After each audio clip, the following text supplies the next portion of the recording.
Hello and welcome to the Nursing Mother's Room. Whether you have been chasing around toddlers all morning, you've been up since 6 a.m., and your coffee's cold. Wherever you are, I'm so glad you're here.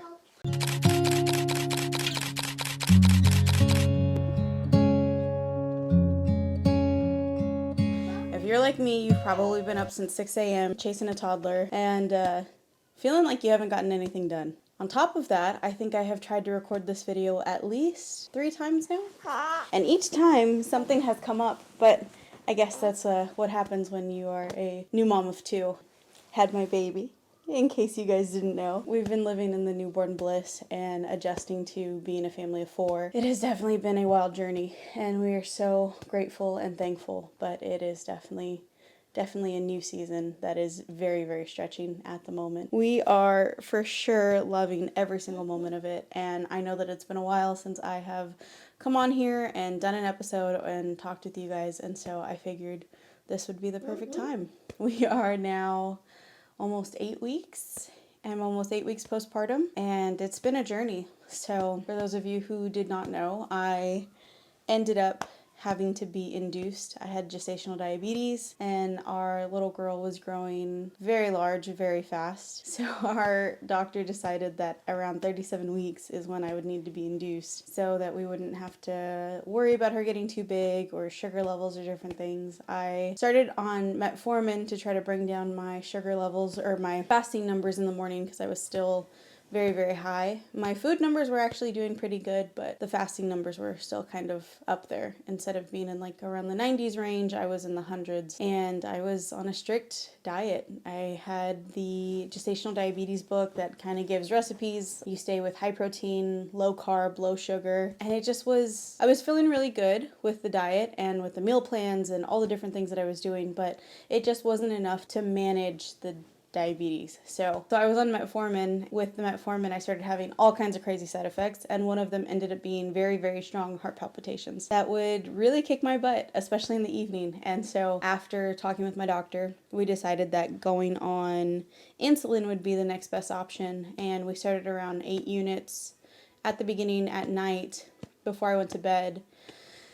And then shortly thereafter, my numbers were still kind of high, so we upped the units to 12, so it was around 12 units that I was taking at night. I started to feel better. The insulin was really helping, brought my numbers down. My numbers after I would eat weren't bad. It was definitely just the fasting numbers that we had to keep an eye on, so I was very grateful for that. So around 34 weeks was when I went into labor with my son. My water had broke spontaneously, and it was definitely a weird situation. Obviously, we were concerned because he was early. And so around 34 weeks, I actually started to feel a little bit off too. And part of me was thinking, man, could I actually go into labor again? And I definitely did not. Ended up going to around 37 weeks, and I was in so much pain. I was so tired. I hadn't been this pregnant before when I had my son, so it was definitely a trying time. It was definitely a journey, and I was ready. By the time that we were getting close to our induction, everybody around me knew that I was ready. I was making that very evident that I loved being pregnant. I loved being able to feel my daughter inside of me and feeling her move and everything, but I was definitely ready to not be pregnant anymore. The day that we went in for the induction was Tuesday, March 10th. When around 6 p.m., we put our son to No, we did not put our son to bed. The plan was to put our son to bed, but I needed to get there early, and his bedtime was 7. So what we did is we brought him next door to Nana and Papa's because they were going to hang out with him that evening. He hung out, and we kind of just sent him off. Let him know that he was going to Nana and Papa's, and he kind of ran off like nothing. He definitely was not emotional about it. I definitely was, and tried to get him actually to come back and give me a hug and say goodbye. And you know, he just was like ready to go, and his favorite thing is getting cookies from Papa, so he was definitely excited to go over. He was ready for some treats, and we were headed off to the hospital. So we get to the hospital, we checked in around like 6:30 at this point, and as we're getting there and getting checked in, they're like, oh, here for Clunk, and I was like, oh, yeah. So they had a room ready for us and everything. And come to find out, the room that we were in was actually the exact same room that we were in almost 2 years before with our son when we were pregnant and we ended up going into labor. So it was a interesting time. Felt very much like a full circle.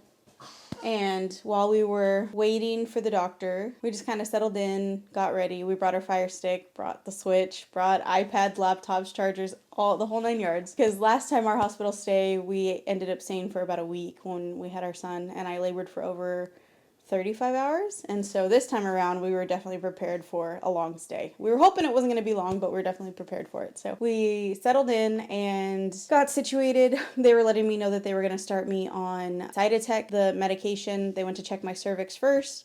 I was around 3 centimeters dilated and 50% effaced already going in. And so once they started me on the Cytotec, they were saying that they could start me on the epidural after a while. And then later on, they would like track my progression and then see where we would be for the Pitocin and things like that. And so I opted for the epidural like as soon as possible. So we ended up doing the epidural like around midnight. And honestly, I think before, when I had my son, I was given pain medicine beforehand. This time around, I was not. And when they first went to do the lidocaine, I was definitely feeling it, and I was already starting to cry. It was very painful. And then they did the epidural, and honestly, like even talking about it now, I could like still feel it like in my back. And so it's so weird, such a weird thing. And that like hurt. And honestly, after everything, like once I got the epidural, I was like feeling great. And I was feeling good for maybe around like an hour. And then after like an hour, something weird started happening. I felt like I couldn't breathe. I felt like I was dozing, like I was literally like about to fall asleep, but like pass out, fall asleep. And we ended up calling in the nurse, and they gave me epinephrine, which was very, very weird. That it was almost like I was having an allergic reaction or something to it. But they had to do that to like bring me back. And it was definitely wild. But after they did that, I was feeling fine. And I was like, on cloud nine with the epidural and was just enjoying the time with my husband. I ate before they gave me the epidural. And we just kind of hung out. We hung out, and I ended up getting my husband into Gilmore Girls. And we probably watched that the entire stay of the hospital. They always try to tell you to get some rest when you're in the hospital, but they never actually give you the opportunity to get rest because there's always doctors and nurses coming in and out. And it felt like every 20 minutes or so, I had somebody coming in checking on me. Once they realized the Cytotec wasn't working as well, then they started me on the Pitocin. And they started a really low dose of Pitocin to begin with. And then as things started progressing, they just tried to do more and more. So around 6, 7 a.m. is when they came in, and they were still checking me. I think I was still not progressing as much. And so my doctor came in and ended up around like 9 a.m.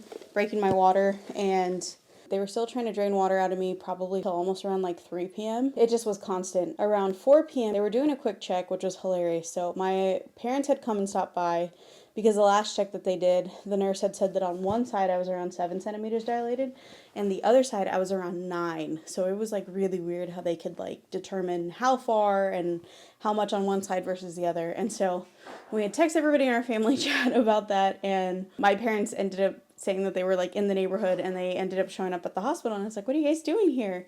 And they were like, oh, we just came, and came to see you and see how things are going and stuff. And I was like, well, you guys are good. Like, we're not going to probably have the baby for a while and stuff, And so they hung out for a little bit, then they headed out, and they're like, okay, well, just text us if anything. My parents and everybody, we live like 10 minutes from the hospital. So they drove home, and then the nurse, as she came back, went to go and check again, just kind of randomly. She was like, how you feeling? And I was like, I'm starting to feel like a lot of pressure down there. And I was like, can we do a quick check? And she's like, yeah, we can check. And as she was down there checking, it was probably like 20 minutes later from when my parents left, she goes in to check, and she's like, oh, there's like nothing. She goes, baby's coming. And I was like, what the heck? And so like 3:45 in the afternoon. And so my husband started texting the family, baby's coming. My parents ended up rushing back, and as they were trying to get back, we just went into full baby mode. They called in the doctor, they brought in the rest of the nurses, brought in all the stuff. We were going through and trying to get this baby out and starting to have me push. We still had Gilmore Girls on in the background, and it literally we didn't even get through a full episode. I think I pushed for about 17 minutes. And she was here. And how much of a difference it was between her and my son from when I had him. Because with him, I pushed for an hour and like 15 minutes, but I literally couldn't feel anything. So I couldn't feel if I was pushing. I couldn't feel, anything, because they're all saying to push, and I'm like, I don't know if I am, because I had been on the epidural for so long, it just was awful. So it was very nice to be able to have that and have that experience. At the very end, doctor brought her out and everything, put her on my chest, and started sewing me up. This was the second time that I had the same second-degree tear, and so the doctor started sewing me up. And as she's doing that, every time that she went to push and tried to do the fundal massage, all of that and everything, I just did not stop bleeding. And so at this point, we already had our son in the waiting room, we had his godparents, we had my family in the waiting room, everybody was there. They were waiting to come meet the baby. But while we were there, they were sewing me up, and I just kept bleeding, and I was trying to nurse my daughter at that point.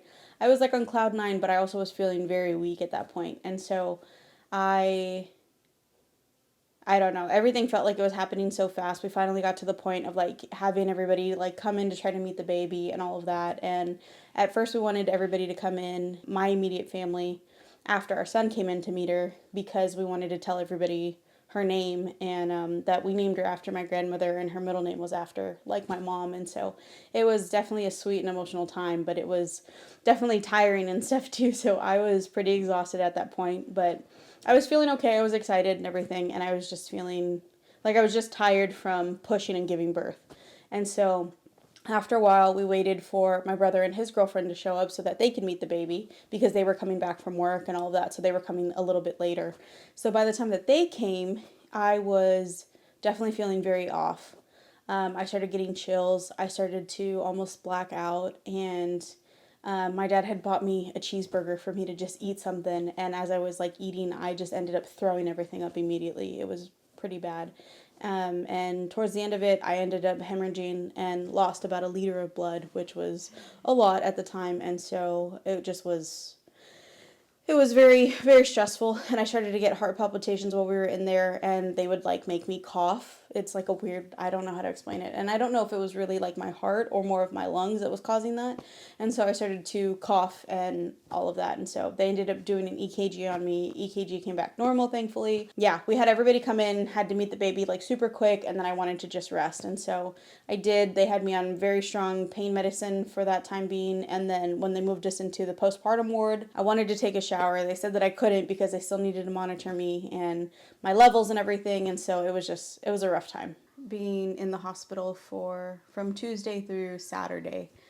During that time, we were monitoring my daughter's sugar levels, which came back good. We had a really great nurse who helped us out with doing that, because with me having gestational diabetes, they had to check her sugars, and we were just terrified. I didn't want to have to stay in the hospital longer than necessary, and so they did the sugar levels and stuff, and one of the last ones, she almost didn't pass, and they ended up doing a retest, which was like really frustrating, just because they had to keep pricking her heel and pushing her foot around a bit and making her bleed a little bit more, and it was just very, very hard to see that and to hear your baby screaming, but when she came out great. She was 8 pounds 3 ounces, 20 inches long, and she was definitely a big girl. So we were very, very excited to just have her and be able to have her in our arms. And when they were doing the sugar levels, we were worried about just that. And during that time, I had here you go, take it that way. For the couple weeks before we ended up getting induced, I had been pumping and collecting colostrum. So with my son, I didn't get the chance to do any of that. So when we were in the hospital with him, we had to use donor milk, which was such a blessing. And so after I was finishing my breastfeeding journey with him, I was actually able to donate, I think, over like 200 ounces of milk to the same milk bank that we got milk from, which was such a blessing. And it was so amazing to be able to give back to them too. So this time around, I had made sure to pump colostrum because I knew that my milk probably wouldn't have come in right away. And so as I was pumping, I collected. So she had milk while we were in the hospital, and then they gave me the pump as well to be able to pump and breastfeed and, to pump milk for her. So I was definitely blessed to be able to do that this time around. And while we were in the hospital, They kept me longer because of how much blood I lost, and they wanted to monitor my blood pressure and things like that. The first time that they did her 24 hours, she was actually doing really well, and she didn't have anything of concern. And then this next round, they ended up finding that her bilirubin numbers were actually kind of high.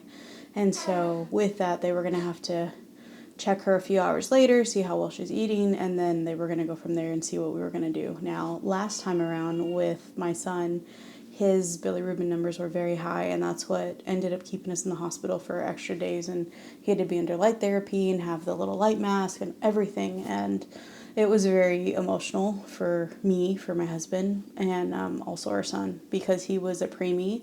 The mask that they had didn't fit him, and so it was always sliding down on his nose, and he like couldn't breathe, and so he would just wake up screaming, and it was just very like hard. While he's under the light therapy, we couldn't hold him or anything. He would need to be under there and just eat like every couple hours, and so that would be like the only time that we could like take him off. And so it was very, very hard for a new mom, and so I was very emotional during that time. Just had my baby super early, and I just like wanted to go home. So when they're telling me that my daughter's bilirubin numbers are very high, I was very sad about that, and I was very frustrated too, because I did not want to go through that again. And so I was definitely devastated when they came back and told us that she was going to have to be under light therapy for a bit.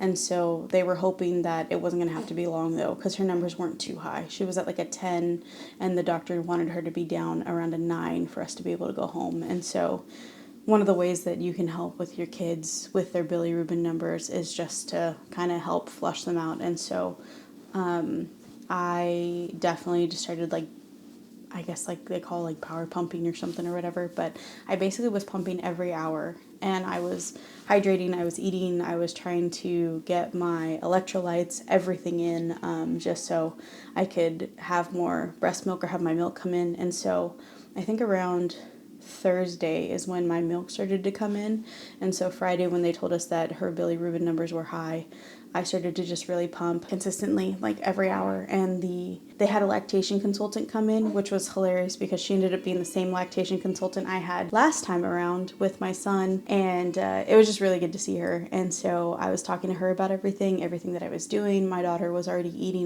maybe about a milliliter. No, not a milliliter. She was eating about an ounce because I was like really pumping. And so the lactation consultant was just like so surprised, and she's like, oh, that's so awesome. And so I was breastfeeding and pumping, and so I just kind of had myself in this rhythm of pumping and feeding. And so I would have her eat a little bit, then I would pump afterwards to try to get extra milk. And so I just kept that pattern going and stuff for a bit. And so when she ended up being on the light therapy that night, it was definitely one of the longest nights of my life because I felt like I couldn't sleep. I was up like every 20 minutes trying to check on her, and she didn't like the mask. She didn't like being in there. She didn't like us not holding her. She did not want to be swaddled like at all. And so anytime that even the mask would like slip, she would just start kicking, and honestly like kick herself up and like arch herself like so far back that it was just really wild. She's very, very strong. And so it was an interesting time. And it was definitely a long night. And so my mom stayed that night with me, and my husband went back home to be with our son so that he wasn't without us for so long, and he would come back in the morning the next day. And so we were just going back and forth, and it just was very hard and frustrating to have to deal with like all of that. So I was not happy about it. I was very emotional. And then I started to break down when they had told us about her bilirubin and all of that. And the nurse, I think, was trying to mean well or whatever, but the first thing that she asked was, oh, do you have postpartum depression? I'm like, no, I really just want to take my baby home. My son is at home. I have not been away from him like this long ever.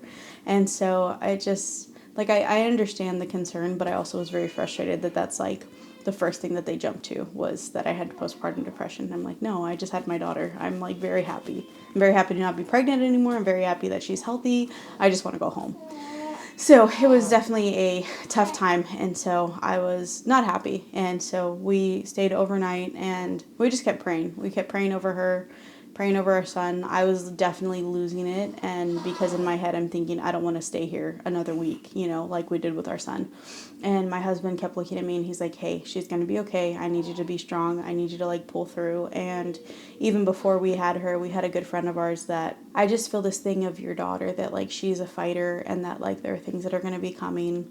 You know, she's like not like bad in a sense, but she's like that she's going to have to overcome and she's going to have to power through, and like that, you know, she's just a fighter in general. Nobody knew what her name was, and her name is Victoria. And Victoria in Latin is to be, you know, a variation of victory and an overcomer. And so when she kept telling me that, I looked at her and I smiled and I was like, wait till you hear her name and then you'll see that it makes sense. And so it was definitely one of those moments where I felt like we had to fight. And not only was she in the fight, but I had to fight too. Because I knew that she was fighting, it pushed me to fight even more, that this wasn't going to be the same situation that it was with my son. This wasn't like times before. This is a different situation, and it's a new day, a new child, and she definitely is a fighter. She pulled through, she kicked butt, and that next morning they came in to check her numbers again and said that she was good. And so we were getting ready to check out and leave that day. And so I think around 4 p.m. is when we finally got to come home. And I was just super, super emotional because I hadn't seen my son since he met his sister, just because for him it was hard to have him come see me and then take him away from me. And it just was like trying to do the back and forth. It was just better for him emotionally to just be home. He was home with, you know, his godparents, with my parents, with his aunt and uncle, with his cousins. My husband would come back to be with him. And so it was just, it was good. It was hard. And, you know, he, out of everything, like he calls his dad, he says like Nana and Papa and stuff, but he doesn't really say Mama much, which I'm like still offended by. But my husband had sent me a video when I was in the hospital, and he was like, he had hugged my husband and he was like Mama, and that made me like so sad. And so I was like, don't send me that, you're gonna make me cry. And even now I get emotional thinking about it, that my son was like looking for me, you know. And I think that's one of the hardest things, is when you go to have another baby, you're very excited and, you know, you're feeling all the things, but then also thinking of having to leave your other children at home, I think is one of the hardest things ever, because it's like you're torn, like your world is like torn in half, you know. So it was definitely an emotional time, but we pulled through and came back that evening. And my sister, he was hanging out with my sister, and so she brought him home and got to see him, spend time with him. And it was just very emotional. Like I was holding him, and he very much sometimes like is not a physical touch type person. He's like his father that way, does not like it. And for me, I'm like, I'll smother you, you know. We got home and I was just holding him, and he just didn't want to like let go of me. So it was definitely an interesting time. He just didn't want to let go of me, and so that made me even more emotional. But I was so thankful to be home and thankful that we got to come back home together as a family of 4. So I was very tired, and even that morning I had been feeling off, and I had been discharged that Friday because they said that, you know, I was like good, so they technically discharged me, but they let me stay in the room, let me stay in the hospital to be with her because I was breastfeeding. And so because of that, I'm like her primary, you know, source of food and all of that. So I stayed in the hospital with her, but technically I'm no longer a patient. And so that Saturday I had been on Percocet and Vicodin during the time in the hospital, and then when I was discharged, they just discharged me with Tylenol and ibuprofen, and which was not the same thing at all. And so I was definitely feeling like all kinds of stuff. I was feeling like very off. I kept feeling pain in my stomach and my sides. I felt like I couldn't breathe. My chest was really hurting. And they just kept saying that this was all stuff of like, you know, postpartum and all of that. And I was like, no, something's wrong. And the last time I had this with my son, I had postpartum preeclampsia. Every time that I would go in, though, my blood pressure would like fluctuate. And so when I would go in to like be like, hey, something's wrong, they're like, oh, your blood pressure is not high enough for us to do anything. Take some blood pressure meds and you'll be fine. And I was just like, this is insane. Like, you know, so I never got looked at. Every time that I came in, I was like just dismissed, and I would get these dizzy spells I think I've talked about before, my vision would go blurry, my arm would go numb, and I just would feel like all kinds of stuff.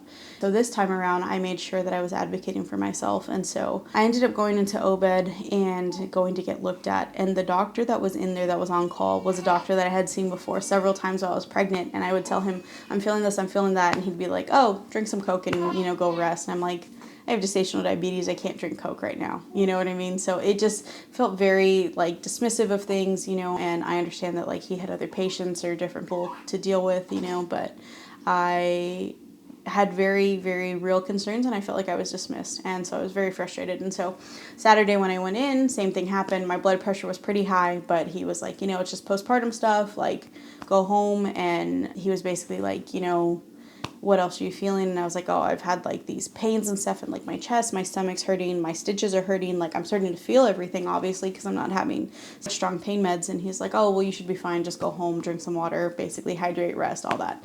So I was like, okay, whatever. And so I was very frustrated. They told me to follow up with my OB that following week. And so while I was home, I was terrified to go to sleep, because I would have those episodes where if I was laying down flat on my back, I would feel like my chest was caving in and I couldn't breathe and it just was awful. I couldn't sleep. And so I was just dealing with this for days and struggled several times with wanting to go back into emergency, wanting to get looked at, was talking in Facebook groups about these things, mom groups, and they were basically everybody was saying, go get back and go get checked.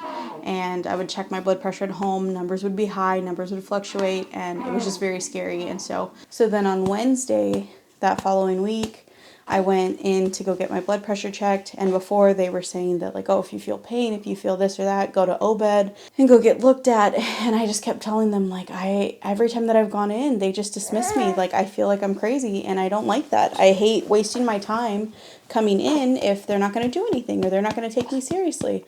And so they said, we understand. And one of my nurses at the OB, and she is like, I understand. She's like, just come in and we'll check your blood pressure and go from there. I went in to go get my blood pressure checked and my numbers were 175 over 99. So it was very, very high. And so basically the nurse went to go talk to my doctor and came back and said, okay, because your numbers are really high, you need to go over to OBED again. The doctor that's there is the one that you met with on Saturday. She said that the doctor called him specifically and told him, hey, you need to really look at her stuff, look into this and everything. And she said, but you should go over there now. And so I went over there, went to talk to the doctor and to get looked at. And at the time, calling my sister to come and help me with the baby, and she headed over. But when I went in to go get looked at, the doctor that I had seen before, he was basically like, oh, you came in on Saturday and we didn't admit you. And I looked at him and I was like, yeah, no, you didn't. I probably should have been. And he was like, oh yeah, he's like, well, we'll get you looked at, all this stuff and blah, blah, blah. And he was acting very, very sweet, which before he had been kind of abrasive with me, which was whatever about it. And so I was very frustrated because they were telling me that they were going to monitor me, but they were going to need to keep me overnight. And so at that point, they had sent me down to the actual emergency and ran all kinds of tests. They did blood work, EKG, MRI, CAT scan, all kinds of stuff. And I was just very frustrated because why didn't they do this the other day? Why didn't they take me seriously beforehand? Another doctor calling him to be like, hey, something's really wrong. You need to really look at her. Because my blood pressure was high even then. It was when I went in on that Saturday, it was I think 150, and they were telling me that anything over 140 is high. So what they were going to do is have me on magnesium for 24 hours. And because of that, I could not be the primary care for my daughter at that time. If I needed to get up or needed to hold her or anything, while people are on magnesium, their body just kind of goes limp a little bit. And so they have weird reactions. And so I was terrified of any of that. And so my mom came to stay with me, kind of just switching off. And then the next morning, my sister was coming to be with me for a little bit, and then my husband would come with me, and then he'd go back to be with our son, and vice versa. So it was just all kinds of stuff. And so it was very, very frustrating to have to be admitted into the hospital again because I couldn't properly nurse my daughter. They don't let you sleep with your baby. They, tell you to put them in the bassinet for safety concerns, which I understand. But I just wanted to be home, be with my kids, and, try to start recovering. And so this time around, they said that they had to put me on magnesium because my blood pressure was so high that they were worried I was about to either have a stroke or a seizure. And so I was very frustrated, just to say the least. And so they kept me overnight on the magnesium. They were doing a catheter and stuff too, and I was not on any pain meds for it. And so it definitely was so uncomfortable and was so painful. And so after a couple of hours of just being on the magnesium, I told the nurse, I was like, can we get this catheter out of me? I was like, because I can't do this. So they brought me a bedside, toilet and everything, and I just had to use that. But every time, like, my only full reaction to the magnesium was that when I went to get up, or if I tried to stand up, my legs were really wobbly, and so I definitely wouldn't be able to stand on my own or try to walk to the bathroom. So they had that there, and I was having to go to the bathroom like probably every hour just to make sure that, I was like flushing out all of the magnesium and any water that I was retaining. And so it definitely was very, very hydrated at that point. And so, yeah, so it was wild. And so they were keeping me. And then after the magnesium, I did really well. Then they moved me back to postpartum ward, almost in the exact same room that I was in before. And while I was in there, my husband was able to finally come back and spend the evening with me, and after our son went to bed. And I was just frustrated. I was exhausted. I was emotional. I was finally able to shower again at that point, and I was just very thankful to be able to be home. And it just was not a fun time for me at all. But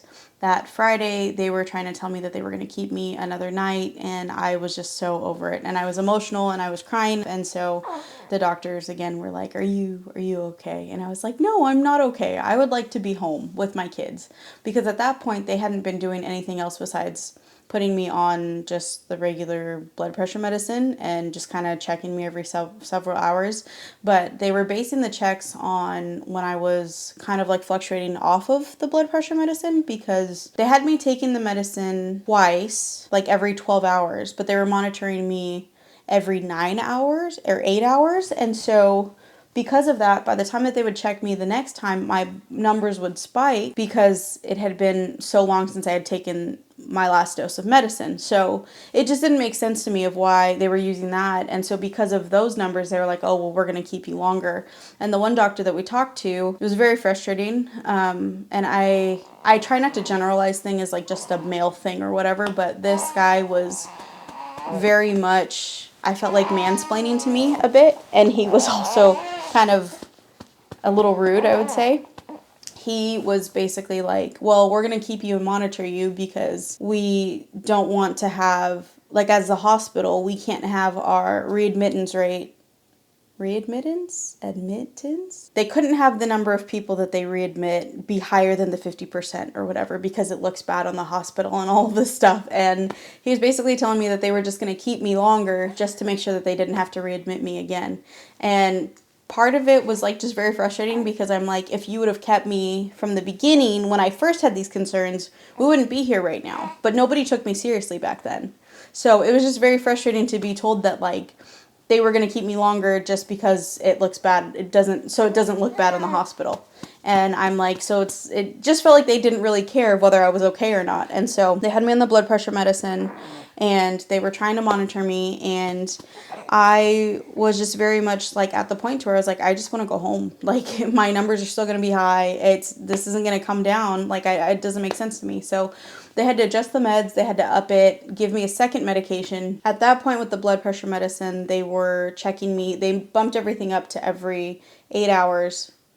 I was taking the medicine 3 times. Yeah, it was just a very, like, frustrating time because I wanted to go home. And when they would come in to do the blood pressure checks, they would try to tell me, okay, relax and stuff. And I'm like, I can't relax.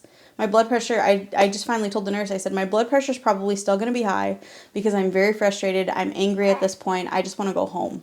Like, I'm not even, it's not even a concern for my health at this point. Like, they just didn't want my numbers, like, me to be part of the statistics of them having to, like, have more people in the hospital readmitted, because they went to check me and she would tell me, like, oh, like, catch your breath, breathe, all this stuff. And I just was praying beforehand that my numbers would be good, because at that point, my daughter had been checked out and she's not a patient, and so now it's reversed, that I'm the patient. And so I was just ready to go home. And by the time they ended up looking at the next set of blood pressure numbers, I was just right under it. I needed to be under 140 and I was at 139. And the nurse was like, I'm going to talk to the doctor. And she goes, I'm going to see what we can do to get you home. And at that point, I just wanted to be home with my son. I wanted to be in my house, in my bed. I was uncomfortable. I was in pain. I was still bleeding a lot. I mean, TMI, I was having like very large blood clots and things like that. And I just was not in a good place. And I was getting in a very bad place mentally, not because of postpartum, but I was just frustrated. And I was just in the same room, same four walls, could not leave, could not do anything. And at that point too, they had the IV in my hand, and every time that they would check my blood pressure in the same arm, it was in the left arm and my IV was in the left arm, my veins literally started to hurt so bad, and they would like pop up. And even now, like, I don't know if you could see it, but on the vein by my ring finger literally is still like swollen, and you could still see the bump where they put the IV in. And since then, I have had really bad pain in like my wrists and my hands, on my like thumbs on both sides. And I feel like the pain of that was masked for a long time with the meds and the ibuprofen and Tylenol and everything. And so I was just very, very frustrated with everything in general. And so when they finally were going to release me, I was definitely grateful. We came back that Saturday again, and stayed another Saturday. And by the time we were finally able to come home, I was just done, and like came home, the drive home was just breaking down crying because I was so frustrated. I was thankful that somebody finally took me seriously, but again, at what cost? Like, it was so much later, so like literally didn't even have time to just enjoy being home with my daughter, and I was just very frustrated. And I feel like, again, a lot of women in the healthcare industry get overlooked, they get dismissed, and it's not until you start like really pushing back that like people start taking you seriously. So it's definitely a very frustrating time knowing that a lot of people don't take you seriously. But yeah, so all of that to say that after I came home, I definitely was feeling a lot better. I was very happy to be home, enjoying being home with my kids, and since then it's just been a great time. Like, even that night when I went to check my blood pressure,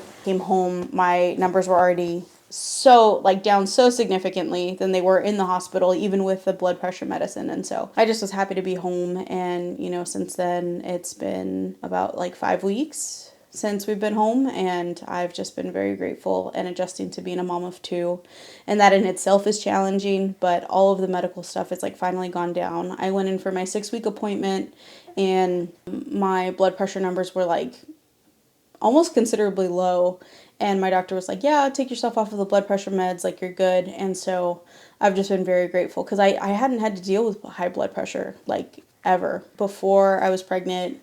During my pregnancy with her, I didn't have it. And so I was very, very grateful that my OB had been listening to me and a lot of my concerns and different things. But it's just very frustrating when you get with somebody who like doesn't know you, and that's why I think like partnering with an OB and doctors who actually like take the time to get to know you, understand your concerns, understand your health issues, is a really big deal, because that makes all the difference when you're in situations like this versus somebody who may just be reading a chart and just sees a name or sees you as a number, which obviously isn't the case for everybody. But I know that in some cases there really are people who get overlooked and dismissed, and it's very frustrating. And so I sympathize with you guys, and now from my own experience, I definitely know that I will never stop advocating for myself and never stop pushing back. So it's definitely a wild time. But yeah, that was my birth story. And so we've just been enjoying being home, and our daughter is now about to be 8 weeks, which is just wild to me that that's even a thing, that time has just flown by so fast. And so yeah, I wanted to share that with you guys. I wanted to encourage you to advocate for yourself. Always be in prayer for your body, for your children. And I just know that if I did not have the Lord and did not have my husband, I would not have been able to make it through this time, because I had just been very frustrated and upset and angry. And thank God that I had somebody by my side to help level me out and to bring me back down and to fight with me, but fight with me in prayer and in the Word. And it's just been amazing. And we're loving having our 2 kids. And I still can't believe I have a daughter, which is wild to me. But yeah, so I hope that this story touched you in some way. If you have any questions or concerns, or even want to share your story, just reach out to us at the Nursing Mothers Room. We'll have the email below, and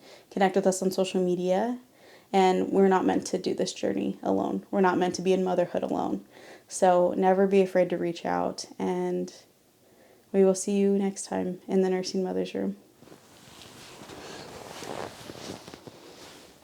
Say bye-bye. Someone's asleep.